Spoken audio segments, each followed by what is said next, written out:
Hey folks, this is Abel James, and thanks so much for joining us on the show. If you're not happy all the time, do you feel like you have a problem? No matter how much you achieve, does it feel like it's never quite enough? This is all totally normal. There's nothing inherently wrong with the pursuit of happiness, but it's critical to understand that even in the best case scenario, happiness is fleeting. It's not something we ever get to keep. We're conditioned to think that if we don't feel happy, we're failing at life.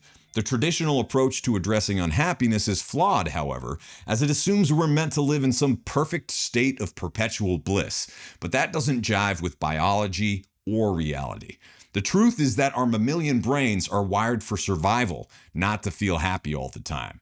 Feelings of happiness and achievement are short-lived, and it's meant to be that way. But by harnessing proven principles of brain science and evolutionary biology, you can use dissatisfaction, pain, and discomfort to propel you to your next epic success. Today we're back with our friend Dr. Loretta Breuning, author, professor, and founder of the Inner Mammal Institute. In this episode, you'll discover why our brain's happy chemicals are only released in short spurts and quickly habituate to rewards, how to untangle your emotional wiring by tracking down patterns from childhood, why our natural herd impulse can lead to groupthink and the suppression of individuality, simple strategies to manage anxiety and fear, how to spark small joys and harness dopamine triggers in the brain's reward system to create meaning and purpose in your life, and much more. Let's go hang out with Dr. Breuning.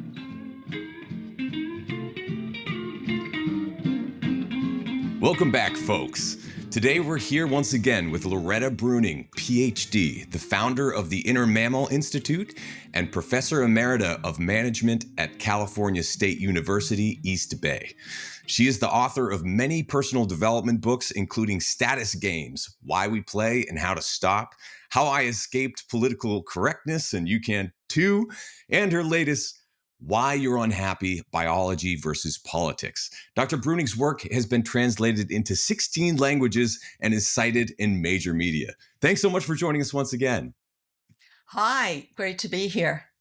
So let's talk a little bit about your new book, and I'd love to dive into some of your past work as well. But we all kind of think these days that we're supposed to be happy all the time. And if we're not, we have serious problems that need to be medicated or dealt with in some way.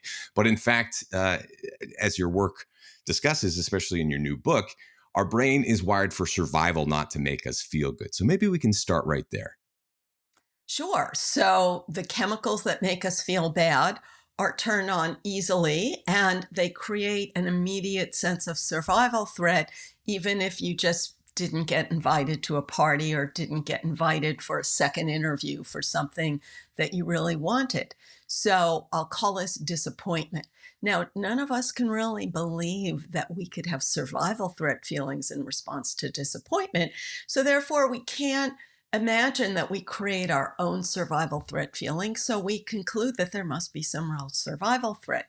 And in fact, there is, because we're all going to die. And this is what happens when you plug a big human cortex into an animal brain, because the human cortex can anticipate the long run and the animal brain can create survival threat feelings. So when you put them together, you get this complication, let's say.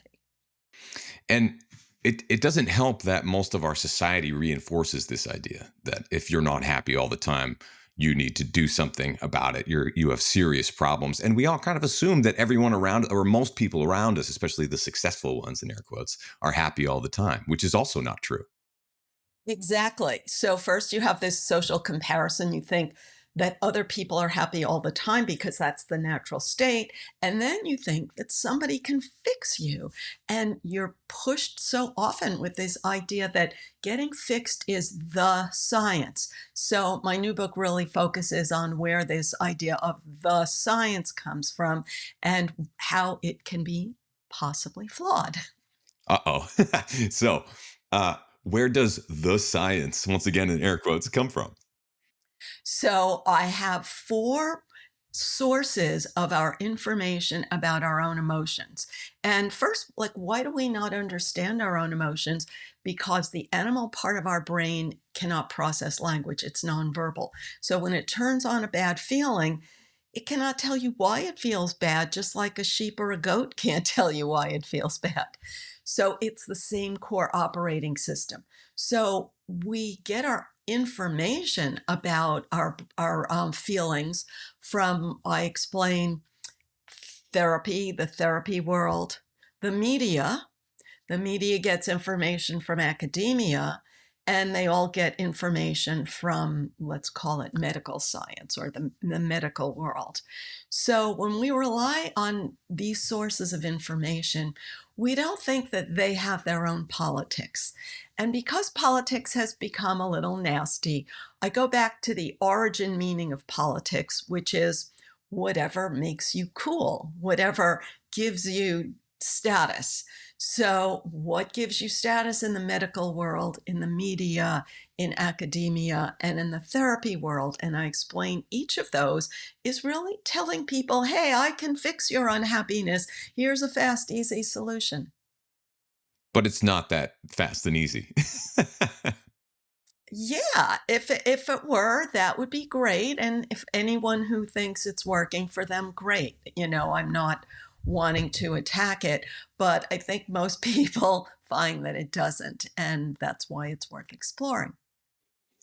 But when you just kind of like look around for problems with people because they're not happy, and you slap a label on that, and we have so many different labels for that sort of problem, a lack of satisfaction, meaning, happiness in life. There are so many different angles to it, but oftentimes the traditional way of trying to heal that or treat it um, doesn't actually get to the root of the problem. Yeah, so the idea that there is a root of the problem presupposes that there's some perfect state of bliss, which is our norm, and that if you could just rip out the problem, you would go back to that perfect state of bliss. So that's half of the problem, and I'll explain why there is that no perfect state of bliss. The other half of the problem is that we're all wired by our early experience. So we're not born wired the way animals are. We're born with a lot of neurons, but they're not connected. So what makes me feel bad is based on my wiring, which is based on my bad feelings in my past. And what makes you feel bad is based on your wiring from the random series of events that stubbed your toes in your past. And a lot of that happened before we were really consciously aware of it, before the age of 8. Exactly, because that's when we have the highest neuroplasticity. And so we don't remember these things, but they wire us to have certain patterns of things we get upset about. And then we have another peak of neuroplasticity in adolescence. So, not surprisingly, when you see people getting upset about things, if you could extract the story of their adolescence, you would say, wow, they're just repeating their old suffering. And it's so easy to see in other people. And yet in yourself, you're like, no, no, I have a good reason for being upset about that. But if you admit it, you say, wow, I'm just repeating that old story of mine. And this is something that has really become more and more obvious to me as the years tick by. I'm fortunate to have a lot of friends who have done really well in business or traditional models of success, at least according to other people. And one of the things that I've noticed is what you just mentioned is that they still, even if they're worth a lot of money now, still have pretty much the same problems, the same kind of like personality issues, and whatever success they experienced and the good feelings that came along with it. It was quite fleeting, and then they kind of went right back into that old model of thinking. What's going on here? So, first, it's so important to know that our happy brain chemicals are only released in short spurts. And that's absolutely natural. That's the way they're designed to work. And I think a lot of people have heard this famous study where the person who wins the lottery quickly goes back to their base state, and the person who even becomes a paraplegic quickly goes back to their base state. So, once again, the neural pathways that turn on our good feelings are similar to the way they work for bad feelings. However, one thing I don't agree with is so much in the modern world, we hear about types and we're supposed to compare ourselves to others. And we're supposed to think that there's this personality type and they feel good easily all the time. And you just got a bad round of genes, bad hand of genes. And I think if we pull back to like what is the universal rather than saying this one got a bad brain and this one is like we all have these happy chemicals that are only released in short spurts. And then our brain quickly habituates to whatever reward you have. And the simple example is that if you get into a hot tub, it's like, wow, this is the greatest thing ever. And 5 minutes later, you're back to the same thought loops you were having before you got in. Yeah.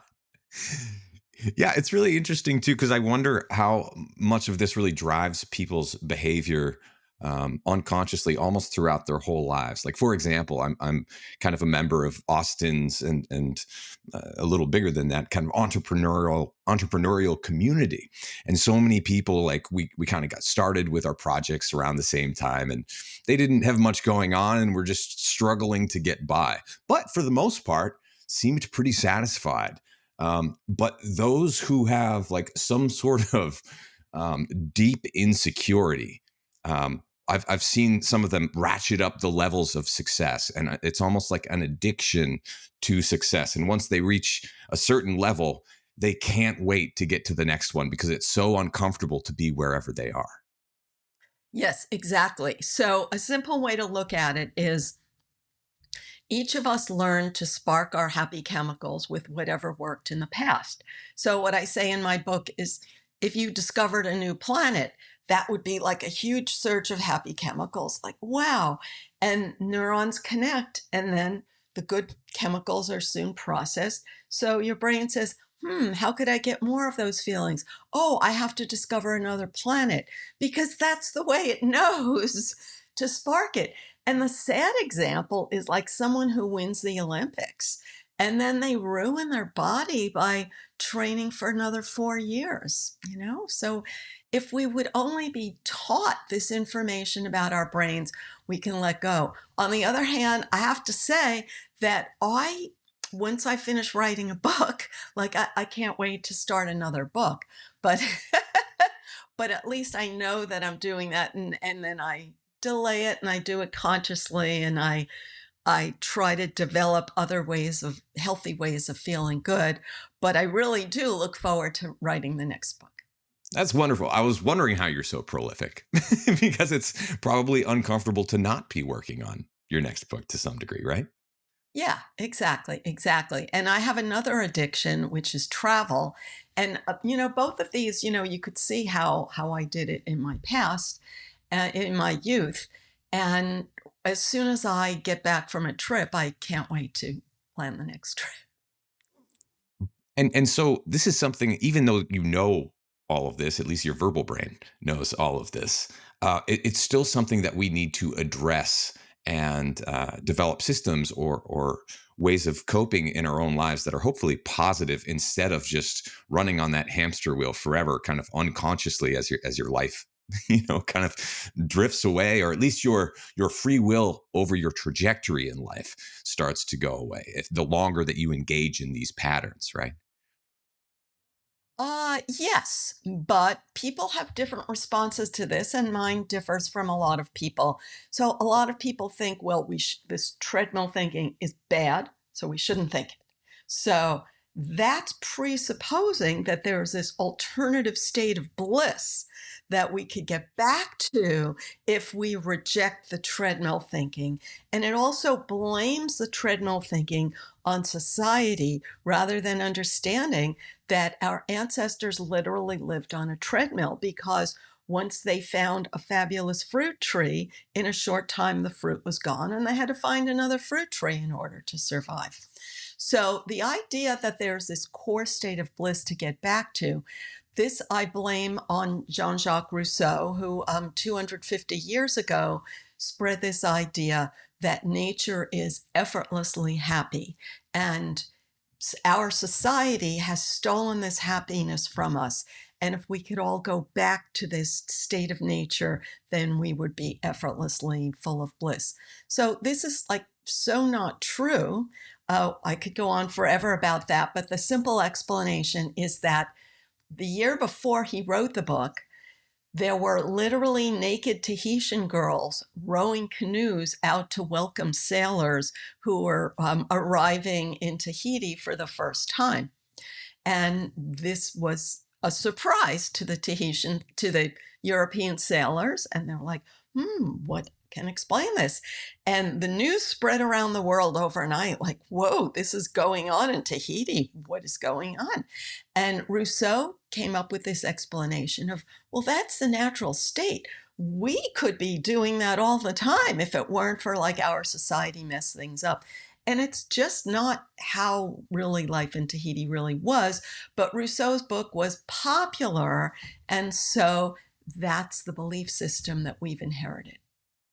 It's so interesting because I would imagine that today's society is quite different from the society a couple hundred years ago and change. Yet we still blame so many of these problems on society. And in your work, this is one of the things I love that you tackle head on. Uh, Most people kind of accept that, even in the world of academics, certainly in the world of medicine, and even in business. So, why is that not quite the right way to think about this? Or why is that not the way for us individually, anyway, to heal? So it's a very simple explanation. If you look at animals in the wild, and that's what Rousseau didn't do, because see, all through human history, people had observed animals in the wild and they saw that they fought all the time. They fight over food. And when around Rousseau's time is when people started moving to the cities and lost contact with the reality of animal behavior so they could buy a false story about animal behavior. And that's the false story that we've bought. So the truth is that we have a natural impulse to seek, and may I say to grab, and may I say to grab with all of our energy and feel bad when someone else gets the banana. And nobody wants to admit that. So they don't want to see it in themselves. They don't want to admit that they have it.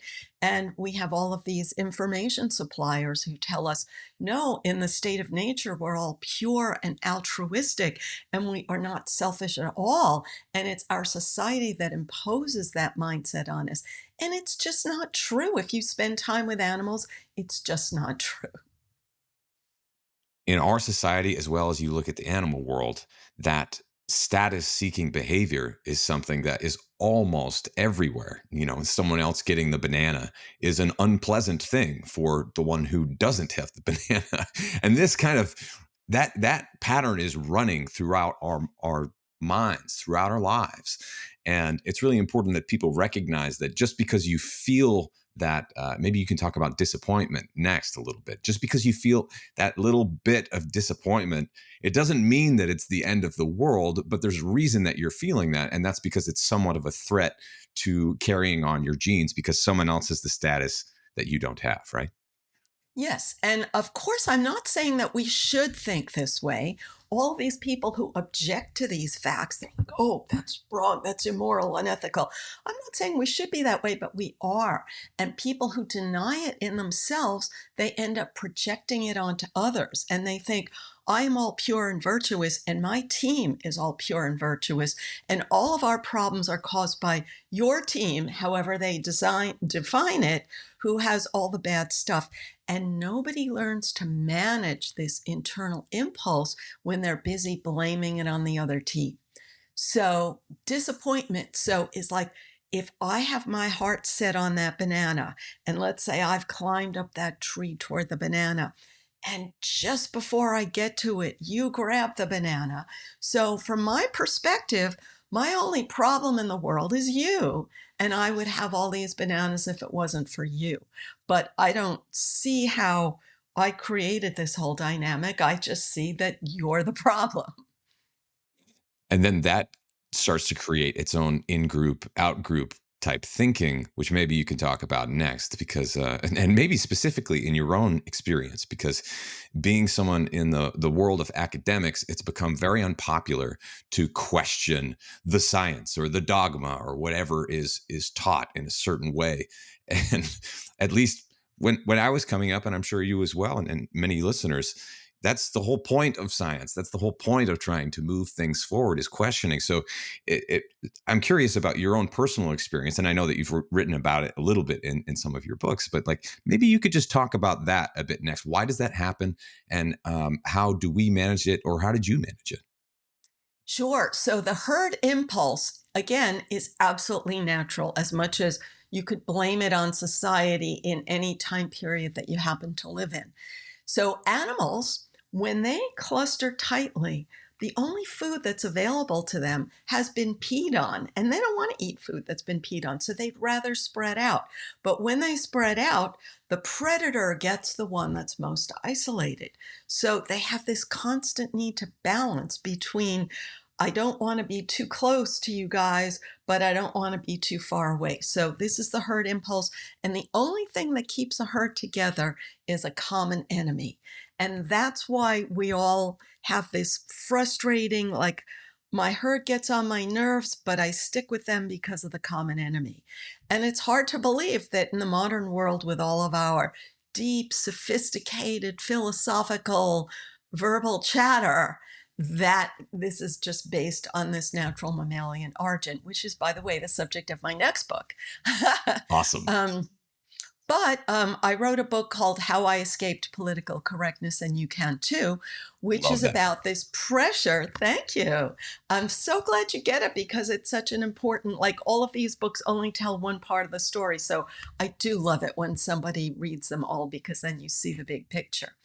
So in all through human history, you were expected to believe whatever was the dogma of that time. Like, for example, I watch a lot of the videos and listen to a lot of audiobooks about Elizabethan times. So anytime you question anything, you could be accused of treason and have your head chopped off. Or you could be accused of allowing Satan into your life and be burned at the stake. So whenever I'm frustrated by the pressure to ideological conformity in my life, I remind myself that getting banned from polite society is not as bad as what happened in the past. Now, if we all, what I always talk about in all of my books is the high school brain. So in high school, if you go with the herd, then you get certain rewards. If you fail to go with the herd on the slightest little thing, then you're banished from the rewards that the herd brings. And so most of us have this wired into us at a young age. And ironically, however we responded to it then tends to be the same way we respond to it now. So as much as I would like to tell you that I had this deeply sophisticated response to this modern mess, I will confess that I can see how my response is similar to what I did in youth. And so I have compassion for anyone else who finds themselves, responding in the same way. So to grossly oversimplify, some people conform, some people go their own way, and some people fight it and are always fighting, and other people just throw up their hands about it and get depressed. So there are a lot of, little different ways to do it. I personally just like, I'm going to just go my own way and ignore what they're doing. And so that's what I've always done. What would you offer to those who pursue that path, or those currently feeling stuck in the herd? How would you give them a bit of courage to hop out and go their own way, if it's more appropriate anyway? Yes. And your brain is functioning on your wiring. And so as much as I think my way is good, I know that if I had somebody else's wiring, okay. So to give you courage to do that is to say that the threat of being isolated and leaving the herd is something that I feel because I'm a mammal. And maybe the threat is not that bad because my skill at meeting my own survival needs is what it takes to make my inner mammal feel safe. So you could always say, oh, but I would be so much better off if all these other people, let's say, if people at the New York Times loved my books. And so that would be so much better. And if I keep focusing on, well, why don't the people at the New York Times love my books? Then I'm going to just feel bad all the time. Every time I think that, I'm going to feel bad. But I have control over my thoughts, and I have plenty of ability to meet my survival needs without the people at the New York Times liking my book. So I'm always making a choice which thought path I go down. So I just choose the thought path that feels good. Now, if that thought path that feels good is delusional, then I'm going to have bad results in the long run. So it's my responsibility to look candidly and to look realistically at my own thought path, and to know that if it's not working, then I can build another thought path or another based on results, which is how our foraging ancestors function, is based on results. What about the concept of enough? In human culture, it seems like that would be fundamentally different than kind of animal culture or society, if you could call it that, where you always have to be scanning for threats, especially if you're an animal that can't stockpile resources or kind of plan for the future the way that humans do. But one thing that I've noticed is that there's certainly no arriving for humans, even if they do have those resources, or at least seemingly so. There is no enough for certain people. So, like you mentioned, when you have enough for your own survival needs, how can you reconcile that with with feeling like you don't? Yes, that's a great question. So, the simple answer is to understand our dopamine. So, like I said, when you get into a hot tub, well, understand our happy chemicals. When you get into a hot tub, that's actually endorphin. That's literally pain. You get this bit of endorphin. And then once it's gone, because your body is habituated, you could get more by making the hot tub even hotter, but that would be crazy stupid. So, that's the same idea with, like, if I get a shot of happy chemicals from doing something, then if I habituate to that, and then going to more often has bad results. So, but yet our brain is designed to look for more. So how do we resolve that? So the simple answer is to understand, what is it that really triggers our happy chemicals in the animal world, and then to know that there's thousands and millions of different ways to trigger them, but I'm just focused on one of them because that's what I know from my past. So, for example, a person who works out and then they feel good, but now they're injured, and so they just keep working out through the injury and makes the injury worse and worse because they don't know another way to feel good. So they're chasing a high. And, like, we don't need to chase a high. Um, we can spark our happy chemicals in small drips again and again. And my core book, Habits of a Happy Brain, explains what really triggers all the happy chemicals so that we can keep triggering them in small drips. And we could sort of match it to the foundation of neural pathways we already have. So I'm never going to be like Beethoven, and I'm never going to make myself happy with what made Beethoven happy. So every one of us is always going to have that foundation. But instead of questing after the same one thing, we can let in like 5 new things. And what my new book says is always have a project. You always need a new project, and it could be similar but different to projects you've had in the past.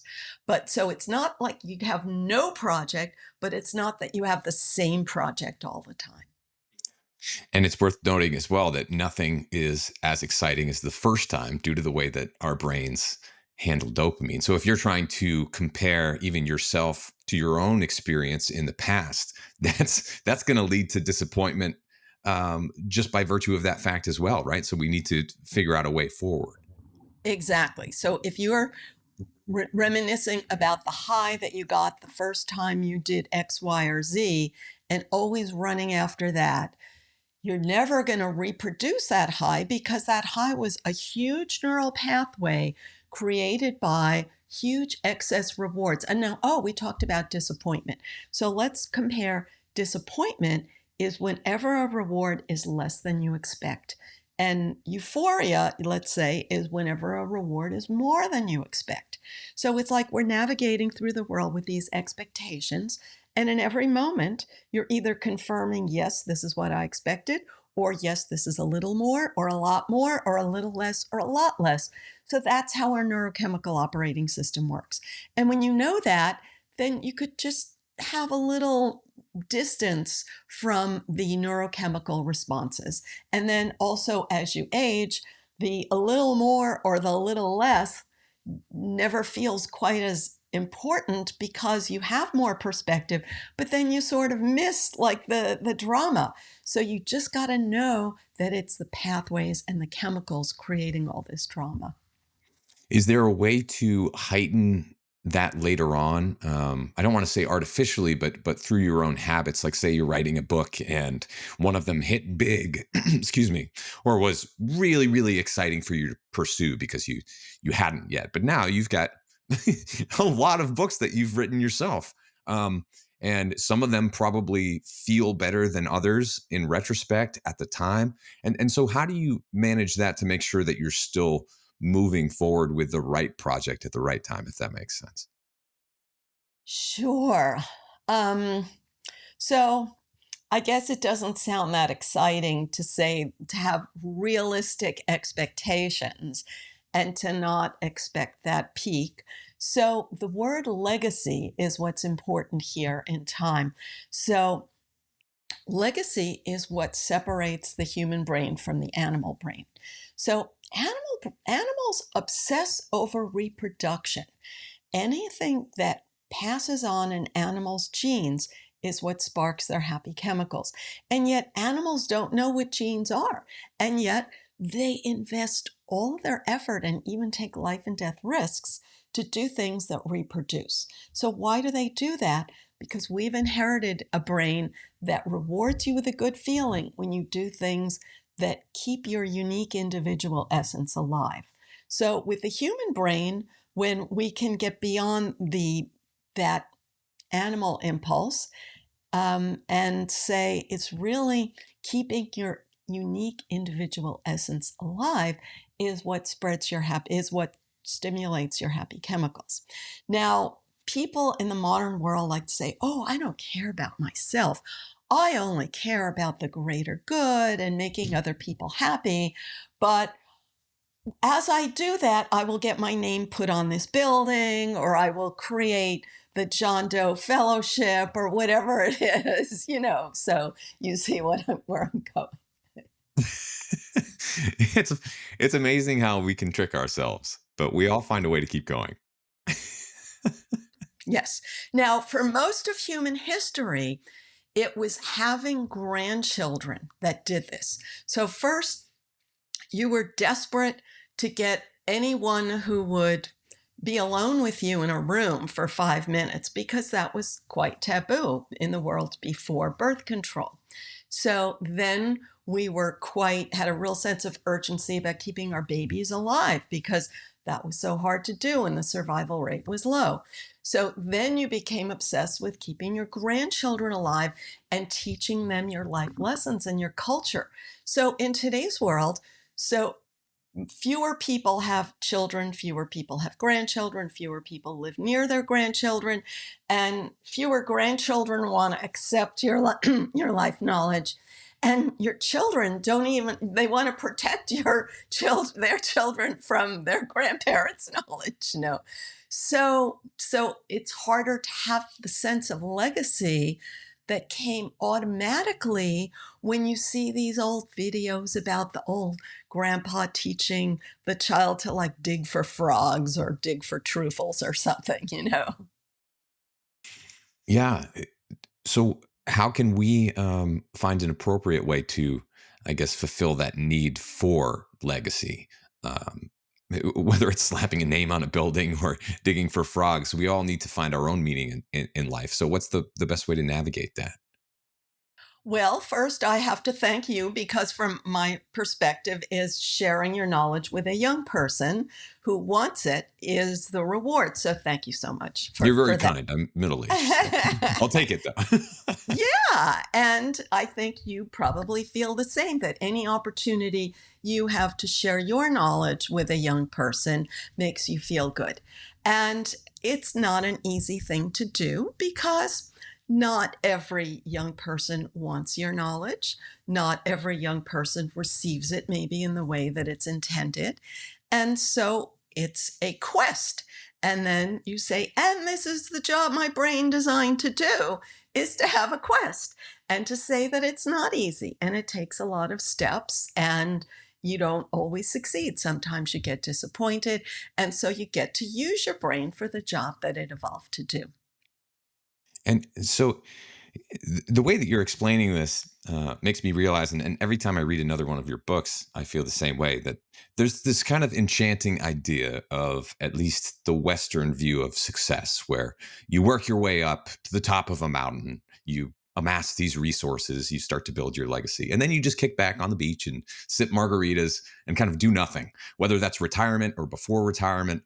Um, what I've noticed, experiencing kind of like seeing that happen around me, as well as having a few dips into that myself, is that that becomes quite meaningless very, very quickly for us. So it's important, like you said, to always have some sort of project that you're looking forward to and working on, whether it's as remarkable as the one that you just did, or things that have happened in the past, seems to be somewhat irrelevant. Yes, exactly. Because you're not having this pyramidal view of life, is your brain is focused on meeting your needs in this moment. So the things you did in the past that met your needs in that moment. And now what can I do? And when I find something that meets my need right now, then I can still feel great about it because my brain is focused on that immediate need. Now, instead of having this bipolar view of either like this hustle to move forward or this kicking back and you should just not hustle at all. These are two extreme opposing views. But fortunately, I think many people today are like, okay, I'm going to kick back for a week. Then maybe I'll work hard for 3 weeks. Then I'll kick back for, or whatever time schedule you want to put it on. And it's so great that we can figure that out and we can have that choice and do that. Now, however, each individual defines kicking back is also something, fortunately, that we get to do. Like, I love to travel, but beaches do not interest me at all. And they make me very uncomfortable. And in the moment when I'm on the beach, I mind and blame the insects or the noise. But to tell you the truth, when I was young, my mother had a lot of tantrums. And so I was very sensitive to her tantrums. And one of her big tantrums was at the beach. So absolutely, like, I will admit that this is part of my wiring. Whereas other people had like some fabulous experience at the beach, but that doesn't mean they're better off because they're like harming their body by trying to recaptivate that moment, you know. Interesting. So yeah, it's important that we all develop our own understanding for what motivates us and makes us feel best about how to kick back, how to relax, because the tendency is to kind of adopt whatever the kind of boilerplate vacation is that they try to sell you. Oh, I'll take that one. That's for me. And then you go and it's not interesting or exciting or even relaxing at all. So we all have to kind of, I guess, honor our past. And what's the best way, or what's the way to identify the things that are the negative patterns that are kind of subconsciously built in, as you said, before the age of 8 or so, or the positive ones that'll make you feel good? Like, is there a good way to kind of troubleshoot that in your own life? Well, thank you for asking that. The good way to do it is with my book, 14 Days to Sustainable Happiness, which is the step by step workbook that helps people track down these templates in their wiring so that then they can just broaden their choices. You can't delete it. You can't like condemn it and say, oh, we shouldn't think this way, but you don't want to endlessly repeat it either. But you can make variations on the theme that are healthier. So I also have a book called Tame Your Anxiety, which is more focused on like the bad ones for a person who is more feeling like they're driven by some negative wiring. Now, what it takes to do that, I always tell the story of the moment when I figured it out, because it was a fortunate set of circumstances that led me to this, and it was only like 15 years ago. So I wish I learned much sooner, and I wish you learned much sooner. So it was this moment when I had just had the dream trip of my lifetime, and I was in a great place, and it was the last night of the trip, and I was about to go home. So I was happy I did the trip. It was perfect, but I was also happy to be going home. And yet I had this sudden surge of bad feeling. And I was like, what am I upset about? So it was the first time I realized that it was possible to feel bad for no reason. And like, I couldn't figure it out. Why am I feeling bad? And so I looked, and like, we all do this all the time. Like once you feel bad, you literally look for reasons to feel bad. And because I was in a good place in that moment, I couldn't find a reason to feel bad. Normally, probably I'd gone through my life finding excellent reasons to feel bad. And so I had to literally like turn the movie on rewind to say, oh, when I noticed this, I was just stepping out of an elevator and walking into my hotel room. Like, okay, what happened before I got into the elevator? And so what happened is we were at a restaurant in this hotel, and we were going back to our room. And just before I got in the elevator, my husband had paid the check. And I think so I think the waiter was mad at him for not leaving a tip. And there's this. So my husband had lived in Italy, and Italians don't leave tips. They think it's just an American thing. And they even sort of laughed at my husband, like, oh, you don't need to leave a tip. So then, but the waiter expects a tip because you're American. So it's not, whatever the waiter felt, whatever my husband felt, it's not really my job to go into the waiter's bad feelings or into my husband's bad feelings or to project onto them. But I think my parents even had like a conflict over a similar issue when I was young that wired deeply into me, like to go into this is called mirror neurons, when you go into other people's drama, which we all got wired to do when we were young. So that's why I was overreacting. The whole like moment was similar to like a bad moment in my past. Even though it was like a ridiculously superficial, minuscule incident with no real consequences at all. So I guess one of the points is you have to do the work. You can't just say, oh, I've figured it out. These are the things that I struggled with in childhood. It's more like you kind of need to sit down and journal it out, think about it, sit with the uncomfortable thoughts, and then also have the presence of mind to notice when it's happening to you again, especially for no apparent reason, which it does all the time if you're paying attention, right? Yeah, exactly. And when you first figure it out, you think, oh no, that couldn't be. And I talk in the new book about how therapists had pointed this out to me. And I thought, how dare they suggest that I'm creating my own bad feelings? What a bad therapist. How insensitive.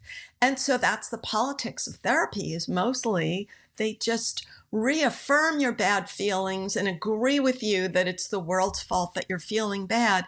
And they think if they don't do that, you're going to quit therapy, which I did, so it really, you really have to be committed to, like, I really want to untangle this because people will make it easy for you to just project it onto others. And to help other people, I might tell you a little like, why was I so triggered by that incident? Because this may help other people. So when I was young, first, my parents had very little money, and yet my father would always pick up the check for other people in like even large groups of other people. And my mother got really upset about that. And most of the time, I would hear my mother screaming at my father, but I didn't know, what the incident was.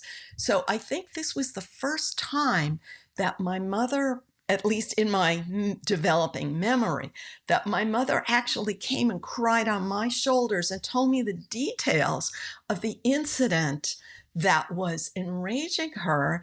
And in my past, I had always taken my father's side because he was the one getting yelled at, just like I was always being yelled at. But in this case, I was like, oh shit, she's right. You should not be paying the bill for everyone. So I think that's why it was so deeply wired into me. Wow.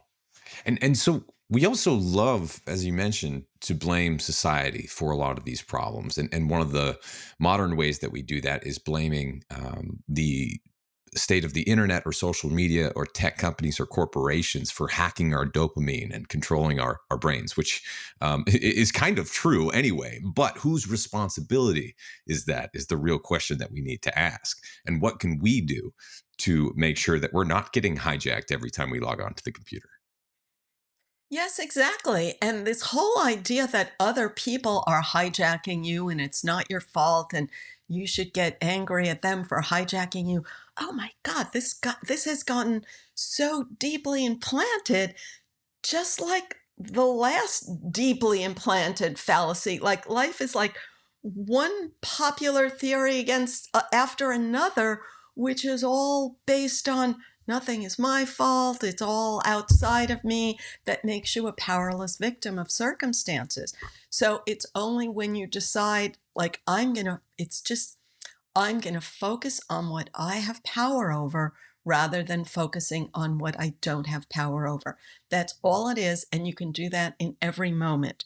So it's just like imagine you're a gazelle and you're living in this world full of predators where other gazelles are peeing on your grass and pushing you out of the way when there's fresh grass and poking their horns in you. And in your next step, you can choose to feel good by walking toward greener grass, or you could just sit there in your cortisol and be frustrated. So that's the only choice we have. And if you step toward greener grass, you trigger a good feeling with that moment.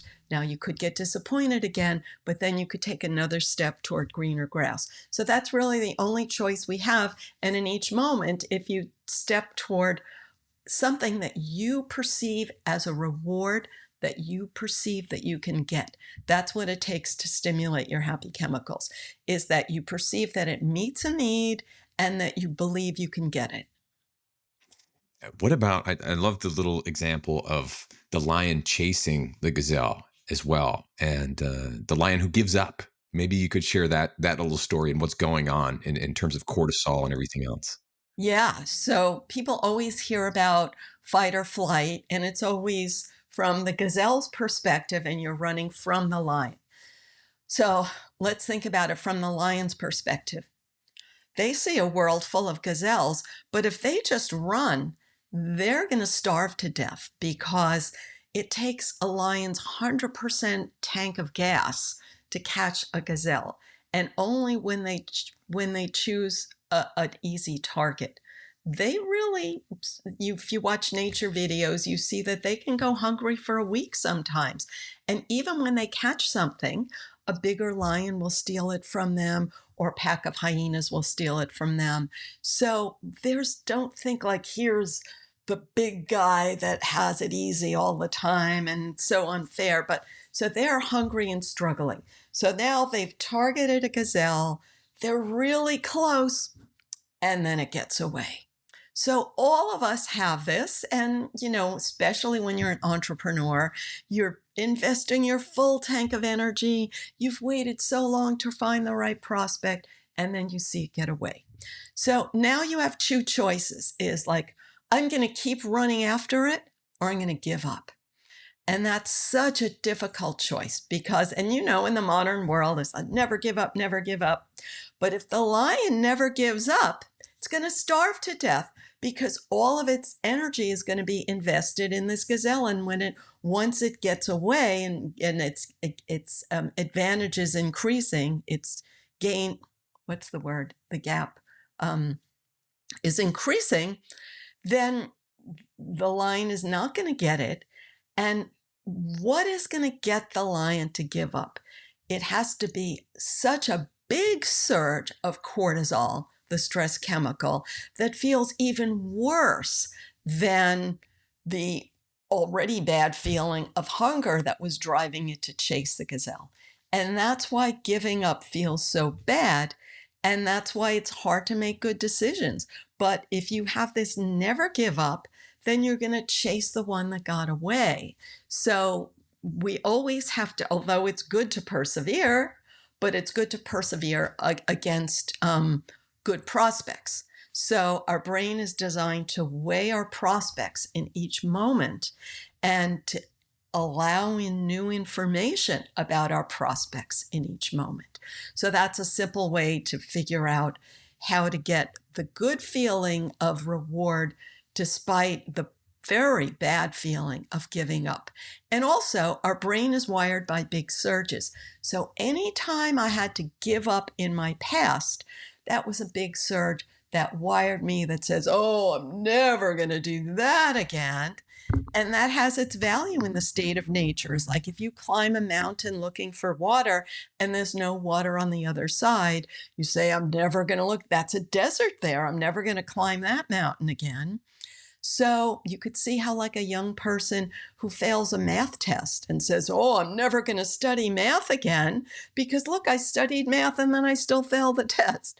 So that's why we're all so biased by our old pathways and we really need to understand them. Yeah, and it is really baked into our culture too, that hustle mentality, never give up, but giving up on a failing project is one of the best things you could ever do. Or just kind of giving up when you're out of gas on a project that was right, maybe in as you mentioned before, for your past self, but not really might right for you anymore. And we should encourage that because it's the people who tend to succeed, I've found, are the ones who keep trying in the face of failure. And you need to experience failure, learn from it, and then keep moving on to properly harness that passion to move forward. Right. Exactly, exactly. That you said it perfectly. So our brain is constantly giving us bad feelings because we're scanning for these threats, no matter what our present situation might be, because threats can kill you faster than unmet needs can. But our logical brain or verbal brain can't really suss that out. So, how can you manage that to make sure that you're not tortured by those things going on in your brain? Yeah. So if you're saying, like, what's the worst possible thing that can happen to me? And then you look for that, that's sort of how we're all navigating the world. And that's how our brain's like, what's the worst possible thing that can happen to me? And how can I avoid it? You know? So if you had a basically safe childhood and the worst possible thing that happened to you was that you were publicly embarrassed, then any public embarrassment is like you're always looking for, oh, I don't want to do anything that gets me publicly embarrassed. So it's just an example of how that can lead us astray. So again, just we really need awareness of our own individual circuits and also to accept that we are so scanning for what can go wrong.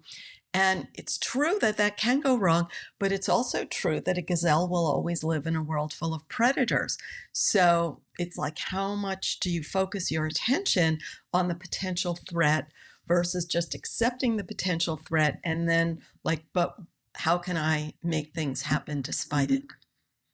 And it's also worth pointing out, we covered this a little bit, but We can't argue with the more primitive parts of our brain with words. That's not something that's ever really going to succeed. We need other systems for addressing that. Yeah, so that's what's so amazing. We all know that animals can't talk. So your animal brain can't tell you in words why it's turning on this feeling. And we just find it hard to believe that. So I like to think of your conscious brain as your narrator. I also call it your internal public relations agency. So its its job is to make you look good and sound good because in the world where your brain was shaped when you were like 3 years old and 5 years old, like the worst thing that happened to you, it was not hunger and getting bitten by a tiger. It was like saying the wrong thing that got you in trouble. So you're very focused on saying the right thing and you're so worried. And if you only say the right thing, then things will be okay. So that whole verbal level of life seems big, but it's really a much smaller part of our whole operation than we realize. So it's interesting to know, like, the philosophic tradition of people always debating, like, where is the seat of consciousness and how big it is. And one possible theory that hasn't gotten that much attention that I like, Steven Pinker talks about the Swiss Army knife view of the brain, which is like your brain is like a bunch of separate tools and they don't work together. Mhm. It's like just separate tools, and neither of them is that interested in what the others are doing. So that's one way of looking at it. So my verbal brain is busy trying to explain what I do in ways that make me okay with the world, but it doesn't have any idea why I do what I do because there's this other brain which is functioning on this other biology. It's fascinating. Well, Dr. Bruning, what is the best place for folks to find your books and your work, as well as what you're working on next? Sure, thank you. Innermammalinstitute.org, innermammalinstitute.org, and I have a free 5-day happy chemical jumpstart. If you put in your email, you'll get one message a day for 5 days on each of the happy chemicals and how to rewire them. And I have lots and lots of free resources there, plus links to all my books. Wonderful. Dr. Bruning, thank you so much for joining us once again. Can't wait for your next book. Oh, thank you so much. Fabulous. Bye-bye. Hey, Abel here one more time. And if you believe in our mission to create a world where health is the norm, not sickness, here are a few things you can do to help keep this show coming your way. Click like, subscribe, and leave a quick review wherever you listen to or watch your podcasts. You can also subscribe to my new Substack channel for an ad-free version of this show in video and audio. That's at abeljames.substack.com. You can also find me on Twitter or X, YouTube, as well as Fountain FM, where you can leave a little crypto in the tip jar. And if you can think of someone you care about who might learn from or enjoy this show, please take a quick moment to share it with them. Thanks so much for listening, and we'll see you in the next episode.